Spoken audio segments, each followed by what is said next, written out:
Serious love කරන්න පුළුවන් වේද කවදා හරි? බෑ. ඒත් බෑ. හා?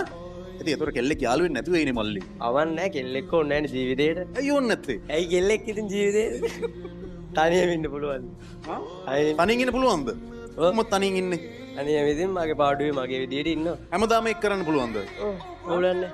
දැන් ඉන්න විදියට. ඇයි ඔයාට ඔච්චර කෙල්ලෙක් එපා කියන්නේ මොකද්ද ඔයාගේ ජීවිතේට උණු අසාධාරණේ? නෑ කෙල්ලෙක් හිටියාම නීති වැඩි කොහෙවත් යන්න බෑ යාළුවොත් එක්ක ඒකයි.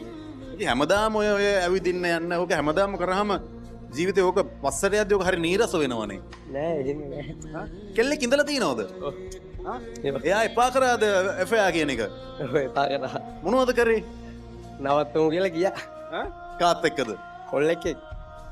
දැන් මට පේන විදියට ඔයා මේ එතන තාම නැවතිලා ඉන්නවා වගේ මට තේරෙන්නේ. චුට්ටක් ඉදර. ඈ? චුට්ටක් ඉදර. අර නරියා මිදි තිත්තයි කිව්වා වගේ ඒ කෙල්ල නැත්තම් කවුරුත් එපා කියන තැන දින්නේ. ඔව්. හැබැයි තාම ආදරයක් තියෙනවා හිතේ. හිතේ තියෙනවා චුට්ටක්. හිතේ තියෙනවා. ඒ ආදරේ කොහොමද ඔයා එළියට දාන්නේ? එළියට දාන්නේ නැහැ හිර කරගෙන ඉන්න.